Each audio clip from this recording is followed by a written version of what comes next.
Welcome back to the 76 Capital Sports Leadership Show. My name is Wayne Kimmel, managing partner of 76 Capital, the sports tech venture capital company. And as you know, on this show, I have the amazing opportunity to interview top sports entrepreneurs, athletes, and executives who are truly shaping and many times changing the whole sports business industry. And today we're going to talk sneaker culture with the CEO of KYX World, Brian Mupo.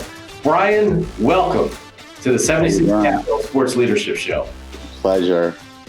Well, man, I am so excited to have you on the show because as we broadcast the show, we now are going to be able to tell the world that we're investors in KYX World.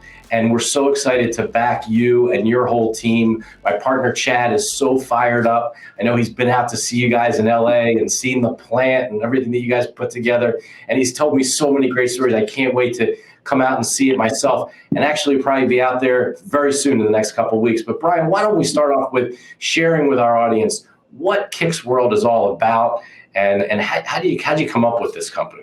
Absolutely, and again, a pleasure to be speaking and to be on the show. KYX is essentially it's the premier subscription rental platform for limited release sneakers. So all of the Jordans, the Yeezys, the shoes that go for sale on the sneakers app, Nike sneakers app, or through Adidas's website, they go for sale on, say, a Saturday morning. Those shoes that immediately sell out and you have inside of a 5% chance of getting, it's those shoes that we're providing, and we do so in, again, a subscription rental model. So that users can really, they can flip through shoes on a monthly basis and interact and really have experiences with these shoes. Whereas if they were trying to buy them on the resale market, they might pay hundreds of % of markup. A $200 Jordan might, if it's a collaboration, it might be going for $1,000 and therefore is inaccessible to a great swath of the public. So how did you come up with this whole idea? Where did it all start? So the origin story is interesting. Prior to this company, the co-founder and I had a different company, and we had a successful exit. We did so in early 2020, which is fantastic. And that was you. That was you and Steve, right? And that was me and Steve, who's the COO of the company. And so we had that exit, but in the months prior to that exit, we created a corporate structure that didn't really, it required my time, but not like this venture does. And so what I would do is I would buy and sell shoes. And I didn't do it because I was a reseller or anything like that. In fact, really the reason why I did it was because I wanted to wear the shoes. And it was a very palatable way of doing so that my wife would co-sign because it was, look, I'm going to wear them for a little bit and then I'm going to liquidate. So net, we're okay. And so what I would do is I would buy whatever shoes I wanted, the $1,000 pair, $1,500 pair, whatever it was. I'd wear them a handful of times, wear them for a few months, wear them until I was tired of wearing them, and then I would liquidate. And sometimes I'd sell for a small profit, sometimes a small loss. It didn't really matter. Really, what we recognized I was doing was engaging in a super time-consuming and super capital-intensive rental model.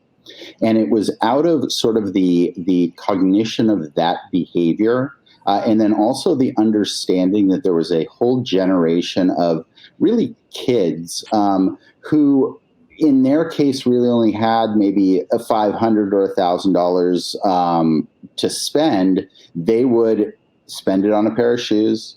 They would wear them a handful of times. They would liquidate to get back their $500, and then they'd flip it into a new pair of shoes. And so we saw that this was an emerging behavior in a way that that people could consume these shoes. And then prices in 2020 went pretty quick, like they just went out of control. and we realized that we had a problem that was worth solving.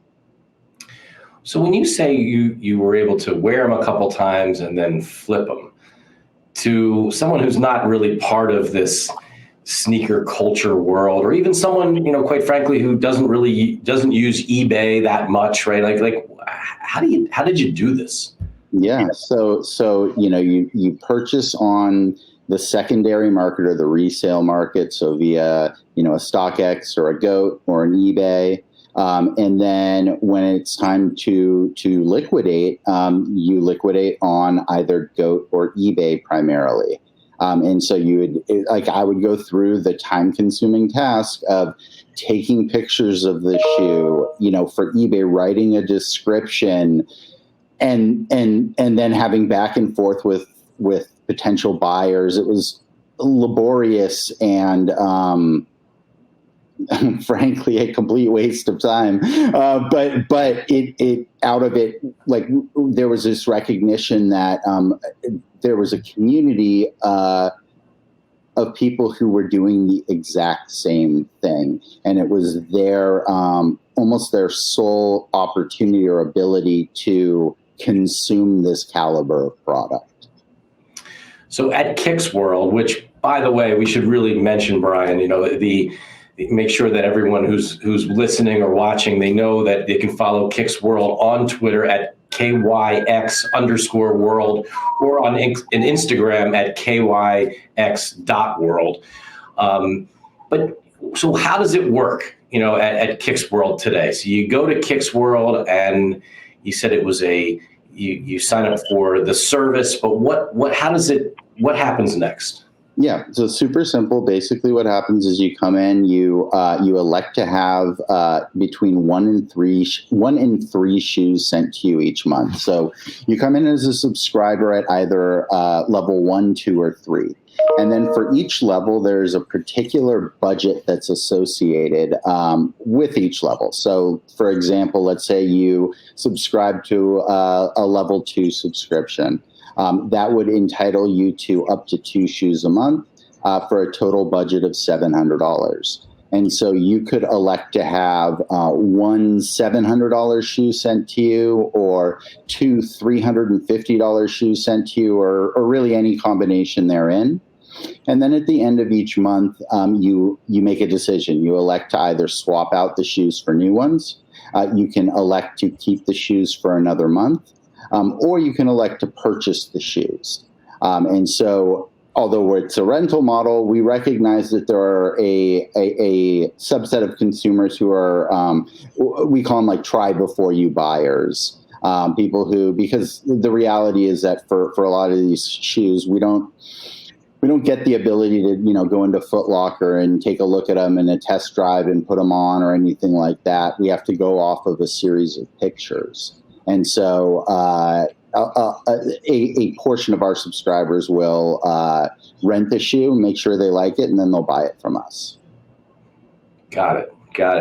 And then let's say you decide that you have the shoe, and then you wear those 2 pairs that month, and there's 2 other pairs that you like. You can just send them back, and then you guys will send them the 2 new pairs to them. And we send you 2 new pairs. Most programs also have sort of like an unlimited swap feature.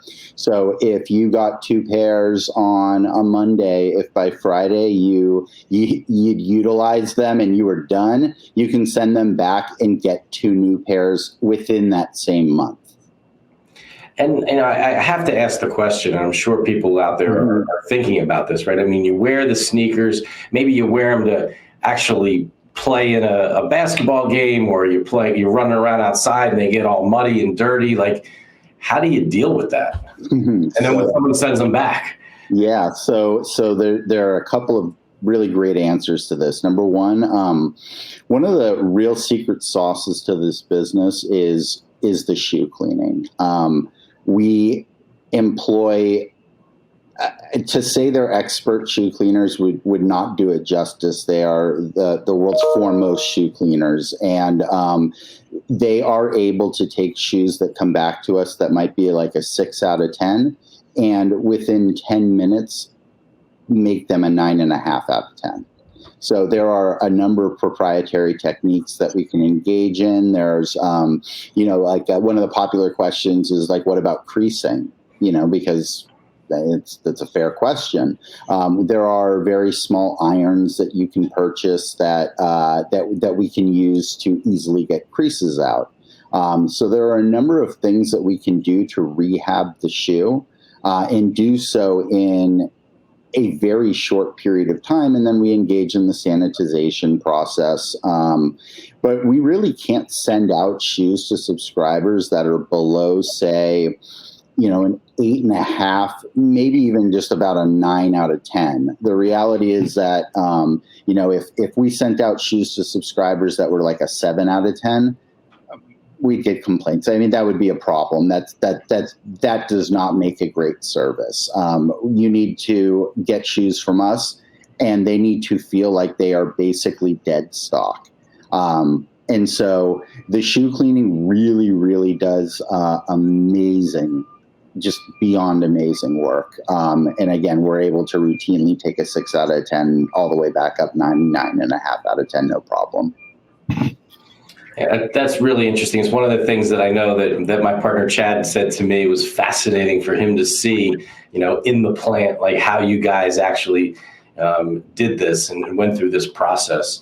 And let me tell you just really quickly, like that was not the expectation. Like when we're modeling out the business in the beginning, we're trying to make a conservative set of assumptions of how many wears we could get out of a shoe before it needs to be retired. And, we're projecting like, okay, 10 wears max, and unit economics were okay. But it turns out that we are able to get dramatically more wear out of a shoe before it needs to be retired. It was funny, when we first started generating revenue, that first set of subscribers, we knew that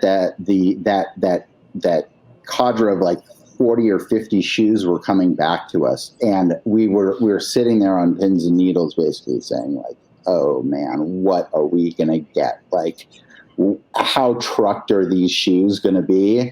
And like, how is this business viable? And they came back, and they were basically untouched. And so we ended up having to very quickly pivot our marketing message to say, wear them like they're your own, like wear the shoes. Because we didn't want, we're non-users. We didn't want people to get our shoes and think, oh, I can't possibly wear these, or I'm going to have to avoid every little thing. That you don't want, because then it's not then it becomes like a frictioned experience. And so we got these shoes back. They were in amazing shape. We said, ka-ching, and then we re-navigated the marketing so that we could make sure that we were getting users. I mean, and isn't that fairly unique, with you, in the sense that, I guess traditionally, or I say traditionally in an industry that I think is pretty new, but I mean, you think about this where, many people are buying the sneakers as an investment to put on the wall, put in the closet, hold on to them. Your whole idea, it sounds like, is you want people to wear them and enjoy them, and actually be able to not only show your friends, but just yourself feel good about wearing a really great pair of Jordans. Yeah, I mean, that should be the PSA for our company. I mean, right, what you just said, that's entirely right. I mean, there are companies that look at sneakers as assets, and there are companies that even fractionalize sneakers as assets. We look at sneakers as experiences, and we fractionalize the sneaker in the effort to create as many experiences for as many people as possible. Because to your point, we believe that by having associated experiences in these shoes, you feel good. Because you look good, have resultant confidence. And then from a biochemical perspective, you have a release of serotonin in your brain, and that makes you feel good. And we are all about trying to create as many of those feel good moments as possible. And so, yeah, we very much look at them as our business is really fractionalizing sneakers as experiences. So what are some of the brands that you carry on KYX World? Yeah, so the majority is Nike, Jordan, Yeezy, Adidas, and then New Balance. That's pretty much 95% of the inventory. That said, we are certainly going to be introducing both luxe styles. So your Balenciaga, your Gucci, your Louis Vuitton, to the site, and that should happen Q2.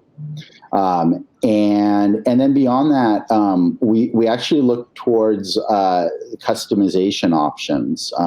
Shoe customization is a very fast-growing industry. A company like Shoe Surgeon is doing brilliant things and making incredible shoes. And so we certainly look to integrating some of those shoes onto our site, because oftentimes those customs are really expensive. I mean, between $3,000 and $10,000 shoes.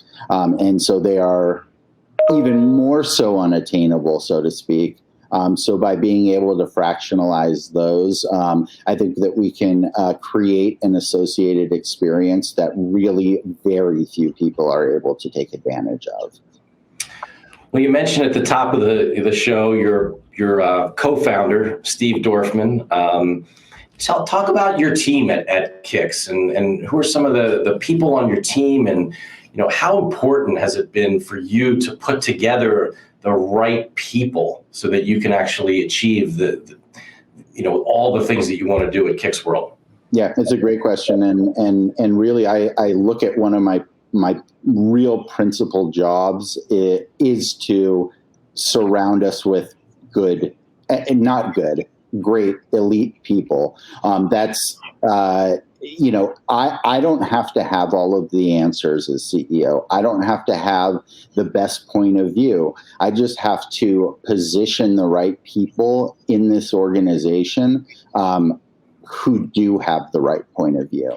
And so as we have looked to build out the team, Steve is the COO, and he is the co-founder of the company, and an incredible individual, and practically the smartest person that I know.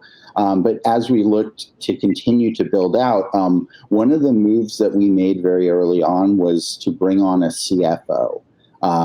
His name is Nick Jane, and he's a Harvard Business School guy. We were incredibly fortunate to get him as a seed stage company. And he has been Harvard guys like sneakers. Okay. I can say this. He has no affiliation with sneakers. and in fact that was like part of the allure, was that you don't ever want to index too far in one direction. So you want to make sure that we are tapped into the sort of the cultural zeitgeist. But when it comes to the dollars and cents, having somebody who doesn't buy into all of the hype has actually served us quite well. And so we brought him on about 4, 5, 6 months ago. Again, earlier than a lot of seed stage companies bring on finance, but we felt like that was a really important counterbalance, again, to all of the hype. Beyond that, we have director of marketing. His name is Leland Grossman. He is also tremendous. He is a brilliant brand marketer. As we look to build out the team, actually, our next real impactful hire is going to be data science, so that they can really in-house and run our performance marketing. And we place a lot of importance in performance marketing. A brand is of course, incredibly important. Don't get me wrong, but as you look to become a, say, 9-figure valuation company, having the core precepts down, I know that if I spend X dollars on Instagram, I am going to get a customer. Having an easily replicatable CAC is entirely valuable when you're looking at growing and scaling, and then you start to layer in those brand elements. Well, I mean, you talk about the team. What about from a technology perspective? And it's much. I mean, you talk about that from the marketing side, but at the same time, just how much, quite frankly, tech is behind this quote unquote sneaker business. Yeah. A ton.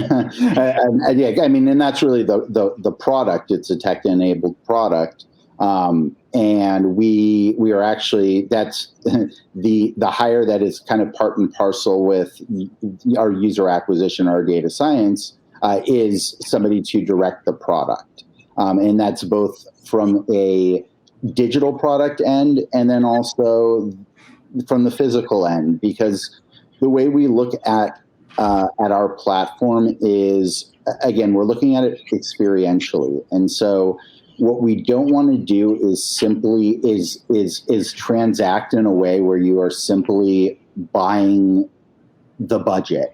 You're buying the budget for shoes. We want you to buy the budget for shoes, but we also want you to have perks. We want you to have additional upside, additional relevancy. And so that's actually what we're building out right now, is what that sort of perk package looks like.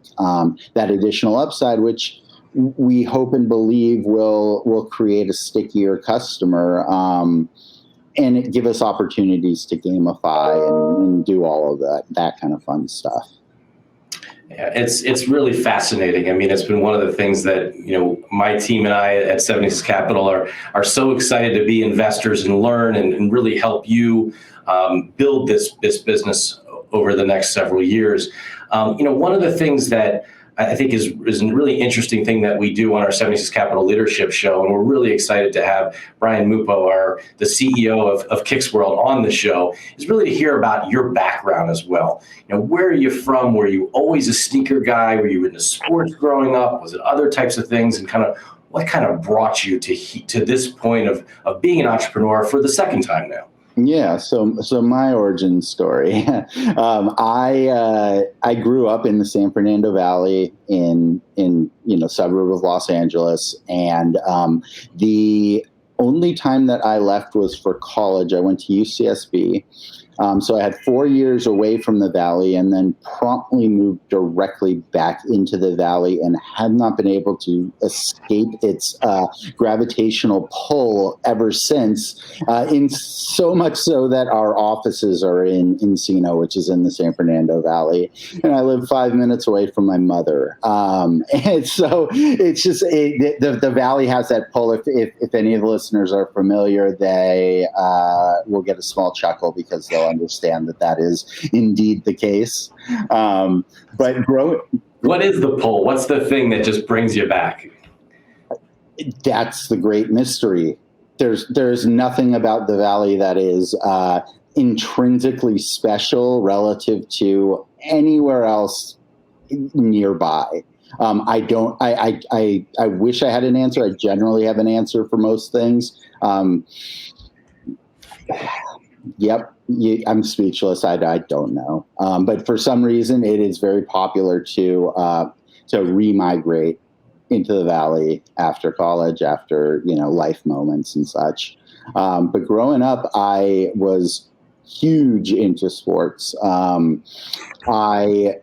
played golf. Golf was my sport growing up. I was a strong golfer.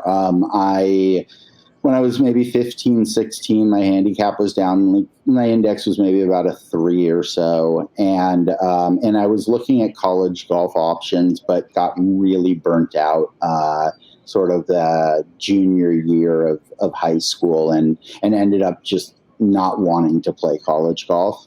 But aside from that, every sport tickled my fancy. I was very, very into football, into watching football, but was certainly it wasn't relegated simply to football. It was all sports. I've always been very into sports, into competition. I am a hyper competitive individual, which suits me, I believe, well in a business setting, and I think a lot of us have that commonality. But yeah, I mean that's sort of me. The other thing that I spent a good amount of time doing, sort of in those formative years, those late teens, early 20s, is I got very into playing cards, into playing poker, and I started to play a bit semi-professionally as we built out the first company. The first company, it was like, we're 21, 22 years old, and we're not really taking an income. So I had to make an income. So I made an income playing cards. And I also did get quite good playing cards. It just turned out that at a certain point, other things were more financially worthwhile, and it's hard to sit on your butt for that many hours, playing cards every day and whatever. But poker still is something that I follow, that I play from time to time, and every once in a while I'll think about the theory, because there's a lot that translates over into business, expected value, implied odds, things like that, that are incredibly useful and germane in the business world. And then in terms of sneakers, so this is kind of interesting. Growing up, was not a sneakerhead. So I'm 39. We're talking about the mid 90s. I absolutely had Jordans, don't get me wrong. But I was not like, it wasn't like every Jordan release had to be mine. And through the early 2000s, like, I kind of just followed it tangentially.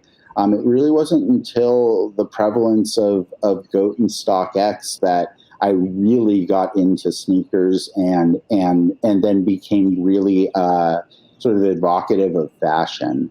And the two sort of married, but really the engine driving the ship was the shoes. I mean, I'm in it for the shoes. And I've amassed a decent collection for sure. I rent a lot of my shoes now, but I also I've started to get a little bit more into like luxury footwear, and it keeps me really close to this culture, which I think is incredibly important.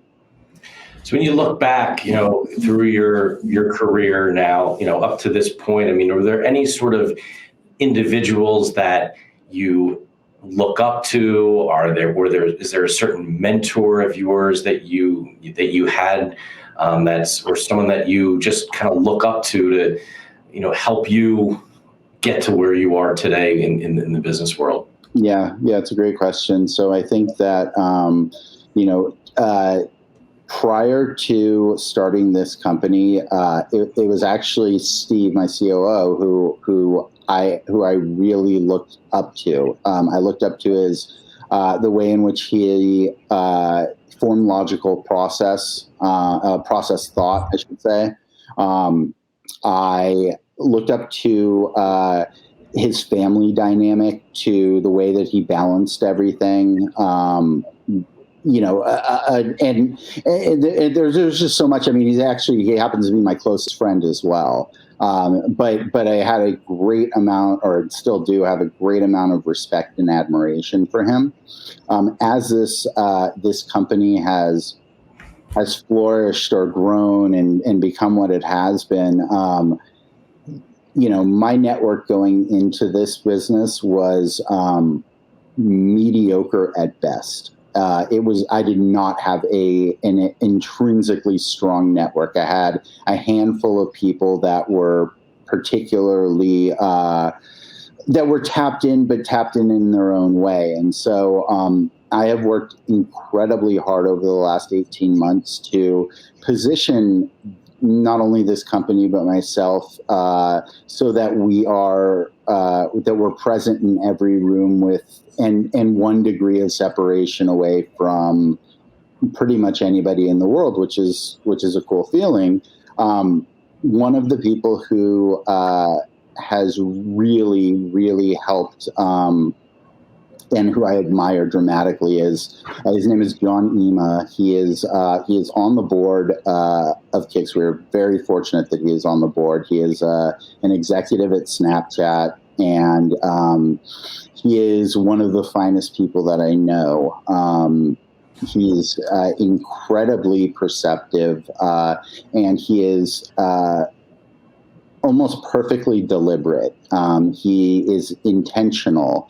When he says something, it was not a thought that was formed 2.5 seconds before it escaped his mouth. And he is the guy who will immediately say, "How can I help?" Yet his network is amongst the. I mean, is as strong as any. I mean, I put it up against any. So him, and then also one other person that I do want to mention is Brandon Edwards, who is initial member and big investor in the company, board member as well. He really supported this company in a variety of ways when we were cash constrained, and he's been certainly a mentor to me. He has allowed me to have a very non-traditional relationship with the board, such that I can go to him for very real advice and very real point of view without feeling like I am about to be judged. And I think that that's a huge deal. I mean, that is. It's amazing, and it speaks to his character that he can dissociate his board role with his role as a mentor and then his role as a friend. And so that's the long answer to your short question. No, that's so important. I mean, it makes me feel even better. I mean, from our perspective, as you know, at 76 Capital, we're all about investing in the entrepreneurs, the guys like you who are truly out there, who are smart, who are nice people that really want to do big things and change this world. And this is what, this conversation has been amazing for me. I hope it's been as good for you as well. I mean, because it's just continuing to solidify the fact that we're so excited to be investors in your company, and we're excited to be with you and work with you and help in any way to help build KYX World into the greatest thing that's out there. And I'm excited about that. I know Chad's super fired up, and this has been awesome. And one of the things that I love to do when we start to wrap up our 76 Capital Sports Leadership Show is just ask a couple quick questions, right? I mean, sure. Because you're so tied into the tech world and kind of what's next in fashion and kind of what's the next thing. And we think about from a sports perspective, what do you think will be the biggest company in a lot of people? There's a lot of awards that are sort of won at the end of the year. What I try to like to do is kind of like what will be the biggest kind of surprise in the sports tech world in 2022? When you think about something that's really going to shock the world for all of us. Yeah, it's again a great question. I think that, look, like the Virgil Abloh's passing.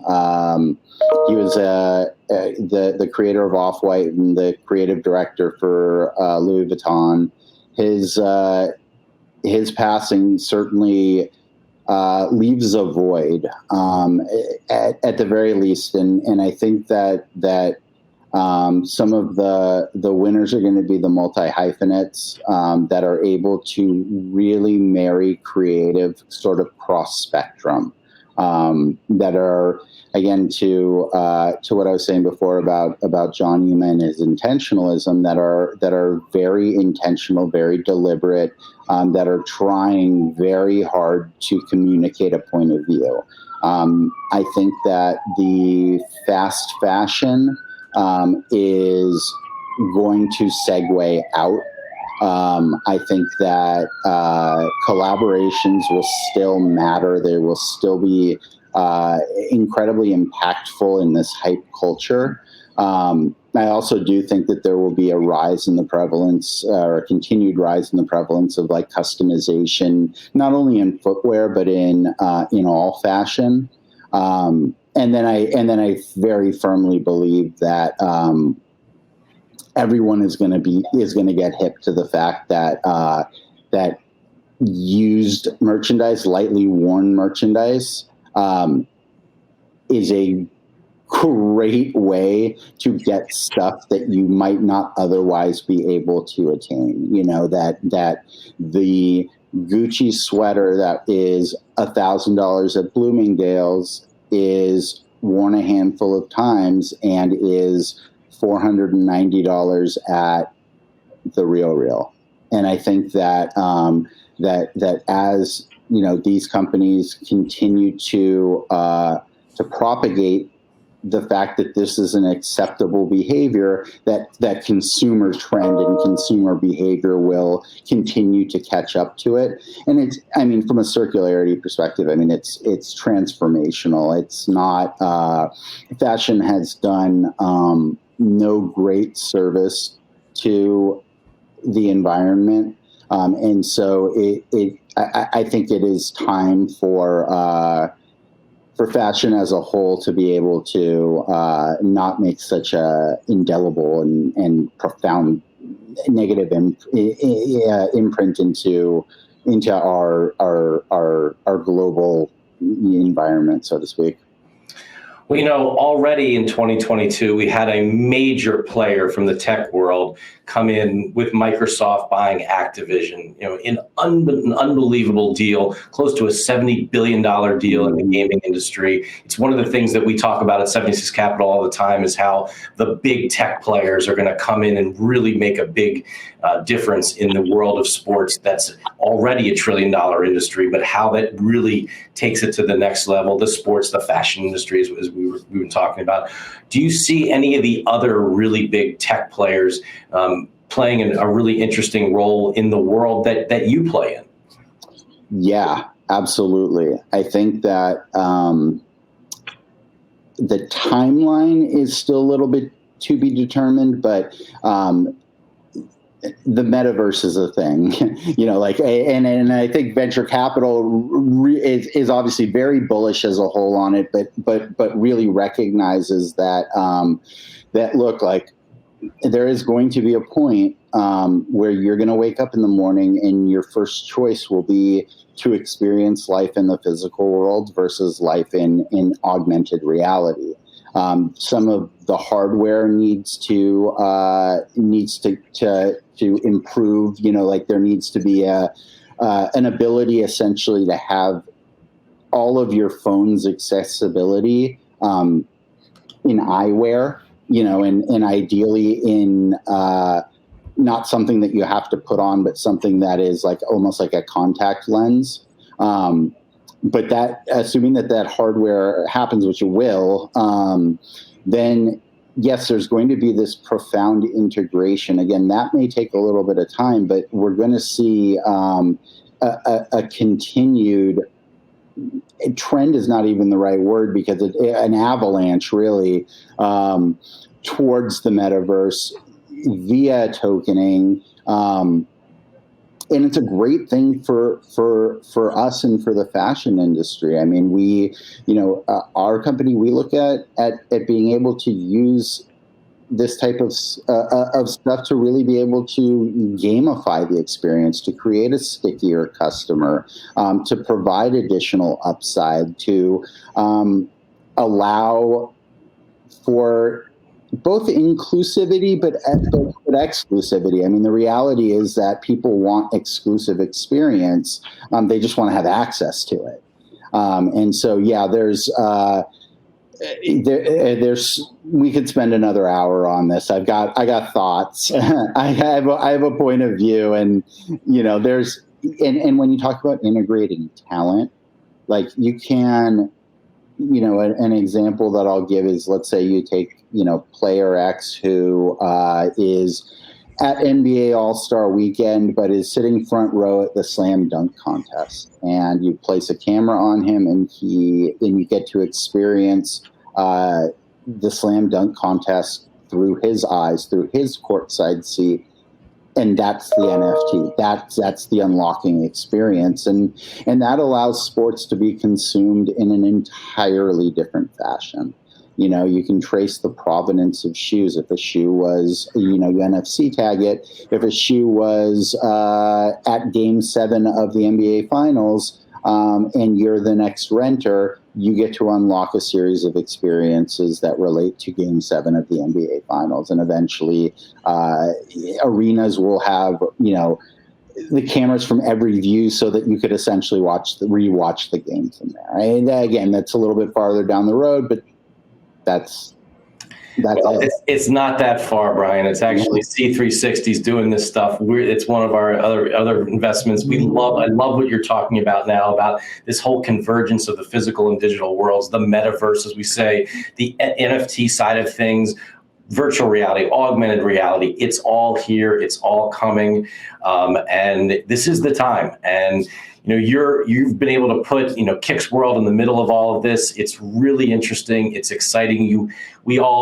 I'm so excited that you'll be able to enjoy your Jordans, enjoy wearing what you want to wear, and then be able to try another kind and do something else, and then or buy it, right? I mean, these are the types of things that are these options that you're enabling at KYX World are things that were just not possible in the past, and this is a really exciting time to be in this with you. So thank you so much for joining us on our 76 Capital Leadership Show. Yeah, thank you for having me. Quick to any investors who are listening, 76 Capital is amazing. I don't know that you guys want direct inbounds requests, but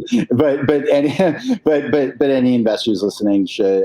76 has been a delightful partner. I could not ask for more. Also, read Wayne's book. It is a great book. It is entirely consumable and has advice that I find to be objectively truthful and correct.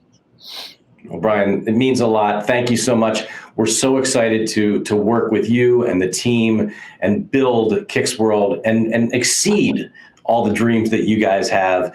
It would be unbelievable. It is already unbelievable working with you. And it's just everyone's got to get out there, and maybe just one more time, we share with everyone, where can they find KYX World? Yeah, head to KYX.world, and have fun. Again, it's experiential, from the shopping experience to when you get the shoes, the unboxing experience, to the wearing experience, to the taking pictures and posting on Instagram experience. All of that makes you feel good, and it makes me feel good to know that others are able to unlock that as an experience. Well, once again, Brian, thanks so much. Brian Mupo, CEO of KYX World, thanks so much for joining us on our 76 Capital Sports Leadership Show. Everybody, have a great day. And of course, as you know, just go out there and make it happen.